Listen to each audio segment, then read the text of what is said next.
Hi, welcome to God Talk. I'm Bridget Berry Meehan.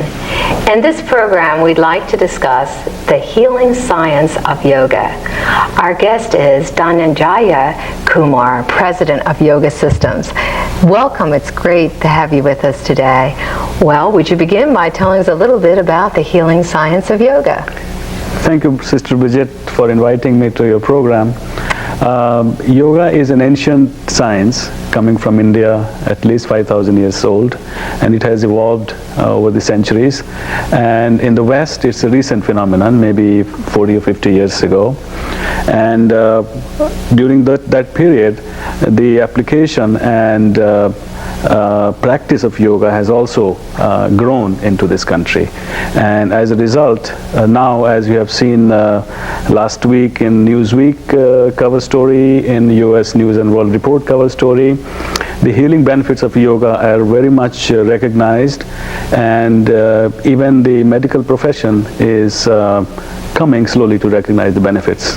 Yes, I was amazed when I looked at your yoga practice, and also when I read the articles saying that certain practices have certain health benefits, and medical doctors today are recommending certain yoga techniques to deal with certain ailments.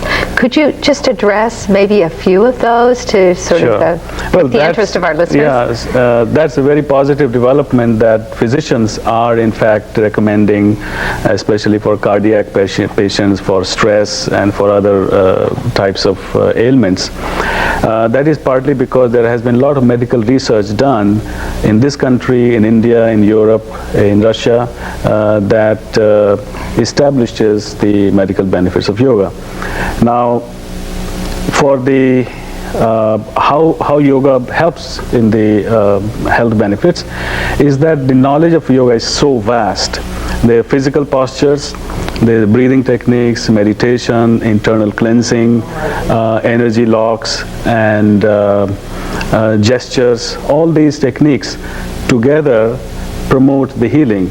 Now, what I have done over the past 10 years as I started teaching yoga is to try and organize all this knowledge into regimens, into packages, so that, for example, for respiratory problems dealing with asthma, allergies, colds, coughs, flu, etc., how yoga postures and breathing techniques can be organized and put together into one video program to help respiratory problems. Similarly, there are gastrointestinal problems, there are cardiac problems, circulatory, all kinds of problems, and not only dealing with problems, but people who are not sick can also improve their well-being by having a more productive, more peaceful, and more healthy lifestyle.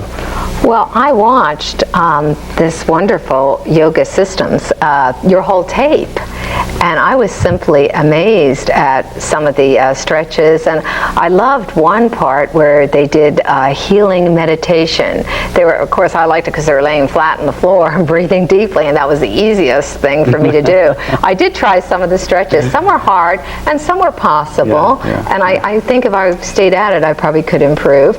But I was really impressed by the mind, body, spirit, because I'm also interested in healing, and I like the holistic approach, and that seems very much where we intersect in interest from the east to west. There's a great interest in going deeper and seeing the power of the mind in healing. But I think the roll-in, that we do have a roll-in that we'd like to show a little bit of one of these 62 tapes of yours to show some of the basics, I believe some of the basic stretches, and then after we have the 5-minute roll-in, we'll continue to talk about what these poses do and how they help in cleansing and healing the body. Sure. So as soon as our director is ready, we'll roll them in. Namanasana.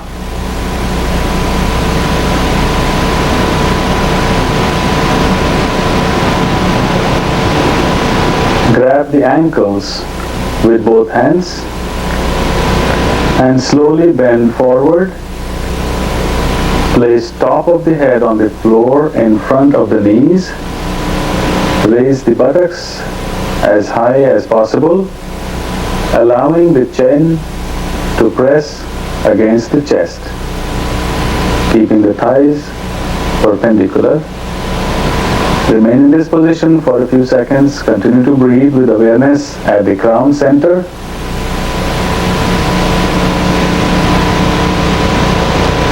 Then return the buttocks on the heels. And with inhalation, slowly lift the head and rise up. Relax.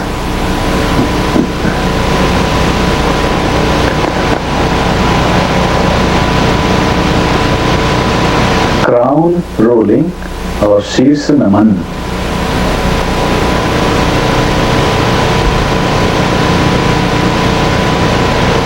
Place your hands on the floor in front of you about 18 inches from the knees.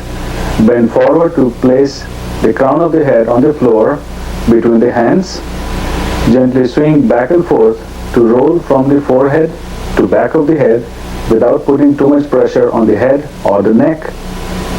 Keep your attention at the crown center and repeat the rolling a few times.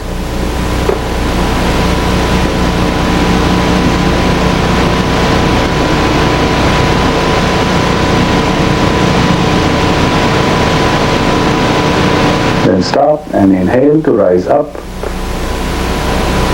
and relax.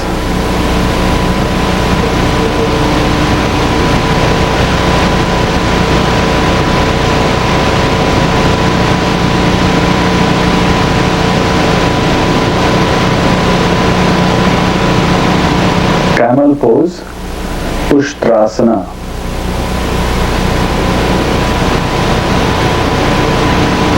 From the thunderbolt pose,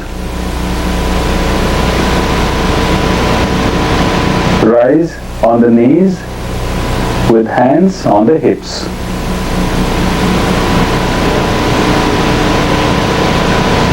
Push the hips forward, arching the back, and then moving the hands on the heels, one at a time. You may keep the head up or bring it down to rest between the shoulders. Hold the position. Continue to breathe normally with attention at the base of the throat.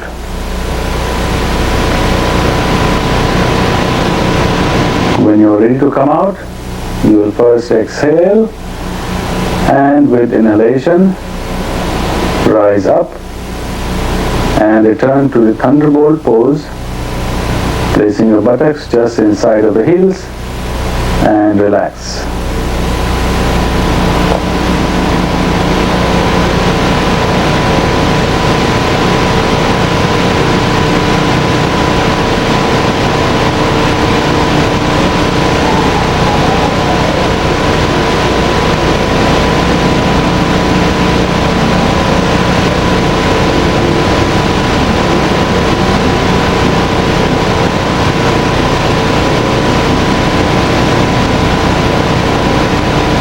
Swaying thunderbolt pose or Tiryak Vajrasana.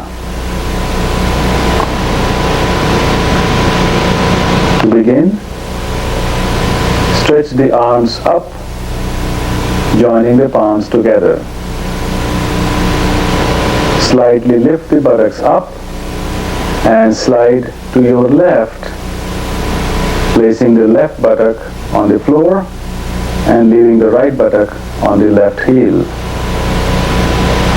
Tilt the upper body to the right, come up with inhalation and move to the other side. Swing from side to side.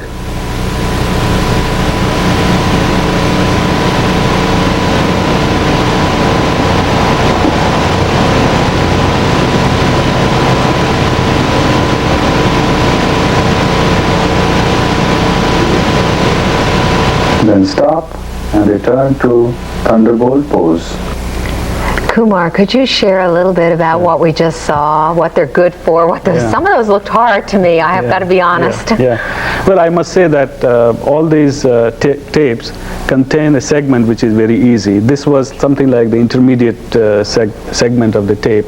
A little bit difficult, but after some practice you should be able to do it. The couple of postures that you saw, one was the camel pose, bending back, extending the throat and expanding the abdomen and the chest, is basically to massage the abdominal organs, because the tape is for gastrointestinal disorders, and expand the chest, improve breathing, and by expansion of the armpit and neck, etc., this also improves lymph drainage, which helps immune system as well.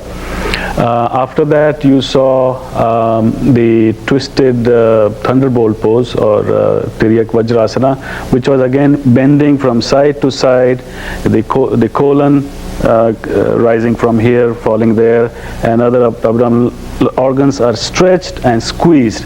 Now, stretching and squeezing and releasing of the muscles and organs is particularly healthy at the physical level. But the real benefit, the healing benefit of yoga, I believe, comes from a deep relaxation, because it is during deep rest, such as in deep sleep, that your body and mind is rested and the healing occurs. I found it fascinating that that they are now starting to actually do studies of the effect on the body and the effect on helping to prevent and to cure disease. Yes, yes. These studies have gone on for many years, and there are hundreds of studies which have been published in journals. NIH is undertaking a number of studies, but one of the earliest ones were on the mind-body connection. That was done probably in the 60s, early 60s, at medical colleges in the US, that how deep relaxation promotes healing and reduces physical ailments as well as mental ailments, because eventually most of the physical ailments are only manifestations. They show up in the body, but they originate somewhere else.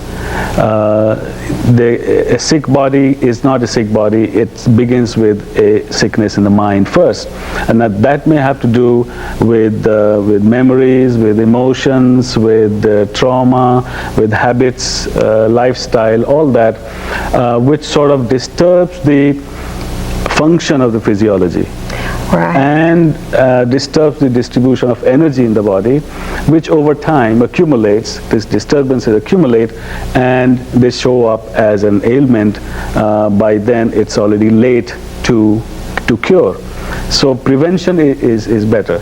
Now, as far as treatment and cure is concerned, of course, yoga is not a substitute for conventional allopathic medicine, especially for acute conditions, emergencies, and so on and so forth. So people regularly use a physician? Yes, they should go to the physician. Right. Yoga and other alternative therapies is to complement, is to add something that if you are in severe pain, you probably need medication, but if you have a recurring pain, to prevent that, alternative therapies may be more helpful. Well, I really can relate to much of this because I wrote a book on the healing power of prayer, and I was focusing on the inner healing, healing the mind and the soul. Right. And I was very much tuned into that our attitudes and bitterness or anxiety in our lives can really cause physical pain and discomfort and even illness.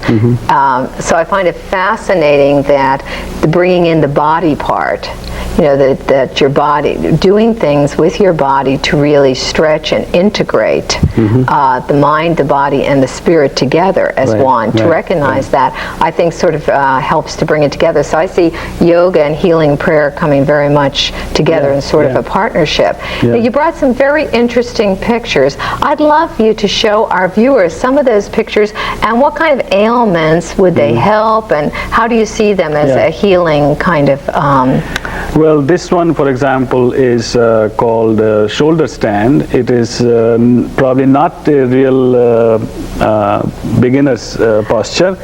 This is an inverted pose. Your weight is resting on the shoulders and back of the head and arms. But as you can see, the base of the throat is tightly squeezed. That stimulates the metabolism and prevents hypothyroidism, as well as being inverted increases blood supply to the brain, which is good for healthy brain function, as well as the inversion reduces the pressure on the blood vessels in the lower body, so that prevents things like varicose veins, and it also prevents, because the pressure is off from the pelvic floor, so it also prevents things like hemorrhoids, colitis, and things like that. How long would you keep a pose like that? Each pose differs. This one in the beginning, of course, it's contraindicated for high blood pressure, hypertension, so you should be careful with that. You would be careful with that. Right. Do it for a short time. So as you are building up the practice, you probably will do it for maybe 10-15 seconds. As you become more comfortable, your body adjusts. You probably will do it for couple of minutes, maybe up to 4 or 5 minutes. It is after 1 or 2 minutes that the inversion benefits really materialize, and you get the maximum benefit out of this this pose, which is called shoulder stand. Now this one is also shoulder stand, but as you can see, this is like an advanced shoulder stand, because I'm in pain just looking. It is done. What a challenge! It is done in lotus pose. So the feet are in lotus pose, and the rest of the body is in shoulder stand. So is that the same kind of benefits as standing on your head? The same benefit. Additional benefits are that this also opens up the hips and is good for the joints, such as the knee joints and ankles, etc. So this has an additional benefit, but this is not for the beginners. And it's certainly not for me. But I would love to aspire to something like that. I can show you another one. This is called the two angles pose.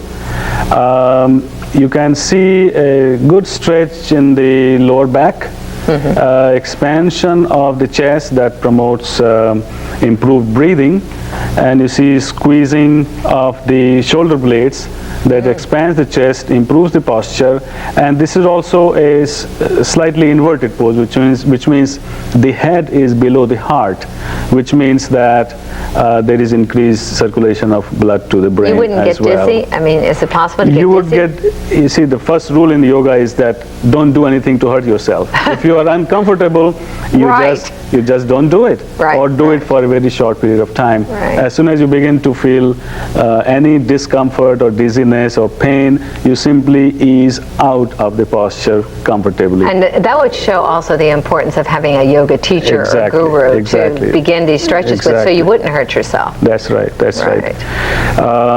Now this posture, for example, is called the spinal twist, which is good for the spine and flexibility as well, but you can see one side of the lower abdomen is tightly squeezed. Yes. Now this posture also will appear on that tape which deals with gastrointestinal disorders. So it prevents constipation and other GI issues.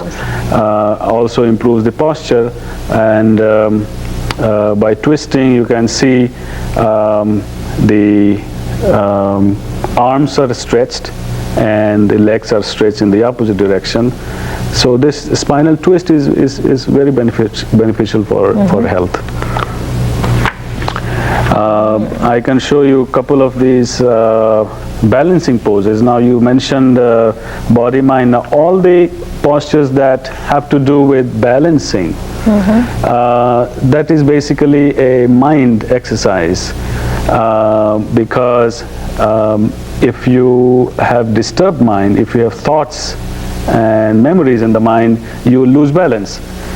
So the fact that these poses are in a balanced position, which means that the mind has to be clear.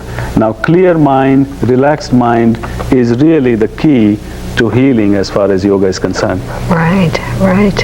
Well, very, very interesting. How about, is it safe, do you think, for most people to just start out and attend a class? What do you recommend for people like me who would really be at the very beginning stage? Would you recommend the tapes, watching videos, listening to CDs, or would you recommend going to a class or a combination thereof? Of course, there is no substitute to learning from a teacher. The tapes are second best. The beginning 15-20 minutes of the tape are for beginners. Then it builds up into more intermediate postures, and later on internal cleansing and meditation and energy channeling. All those components are there. It's very comprehensive. Right. On average, they're about 120 minutes long.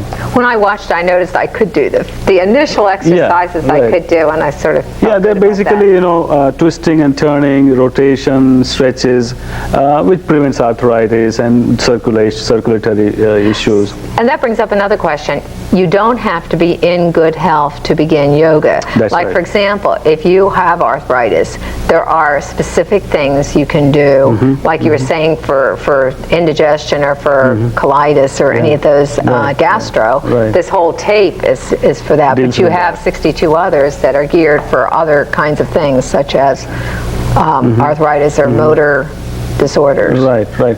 So it works both ways. One is prevention, of course. Right. If you don't have a particular ailment, but you are prone to it, either genetically or lifestyle, habit, diet, nutrition, all that.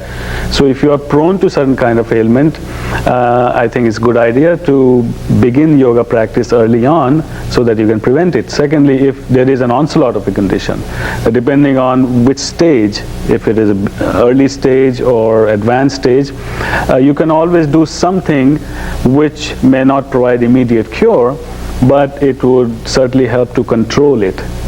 Not only to control it, but to reduce the suffering associated with that particular ailment. I'm thinking I have a history of family diabetes, and are there specific interesting things that a diabetic can do? Because I know that a neuropathy, the disease that touches the nerve endings, causes problems. If your body hurts like that, is there something that yoga offers to diabetics who are hurting? Actually, there are some ailments for which yoga is particularly effective, and I would say diabetes is one. Oh, great.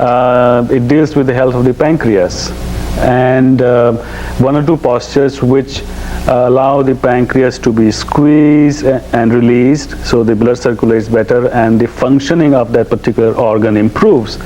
So there is a posture called the bow pose or dhanurasana, which is you lie flat on the abdomen and lift your head and legs up so that the body weight rests on the abdomen. So it squeezes the pancreas.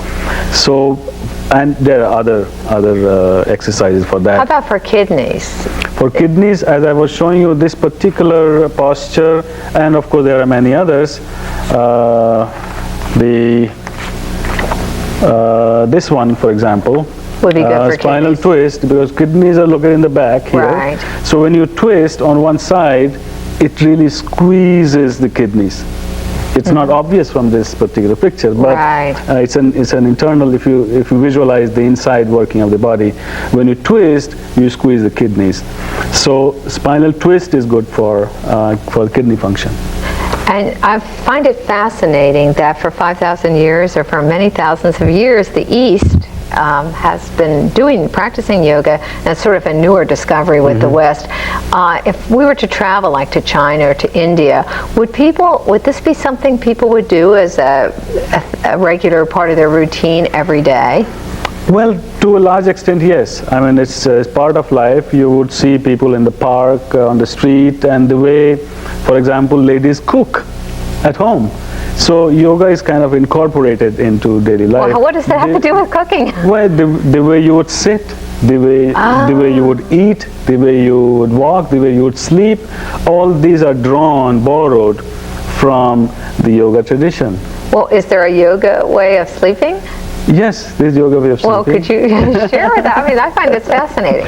I can explain to you by showing this particular, it's an audio, Okay. which says Yoga Nidra, or yogic sleep. And this is about 22-25 minutes, and in this particular audio you follow the instructions, you relax, but you actually do not fall asleep. You remain awake, but the net result of that is that at the end of the 20 minutes period you would feel as if you had 6 to 8 hours of good night's sleep. That would remind me of a deep contemplative meditative prayer where people just breathe deeply, let go, and stay in the present moment. I think there's some integration of that. Yes, and sometimes within a minute you can feel the effect. Yes, Minutes. I have felt and that. this is how ancient yogis used to perhaps stay awake for months and years. Oh, that's great. Well, Kumar, thank you so much for being with us today. It's been wonderful having this conversation on God Talk. And in the credits, we're going to be running your web address, Yoga Systems? Yoga System. yogasystem.org. .com. Yogasystem.com. So people could go up there and find out more things about... Yeah, all the 62 videos are fully explained, which ailment is covered and what approach it adopts. What approach? Great. Well, we thank you very much once again for being with us, and we thank you, our audience out there, for being with us on God Talk today. Join us soon again for more God Talk. God love you.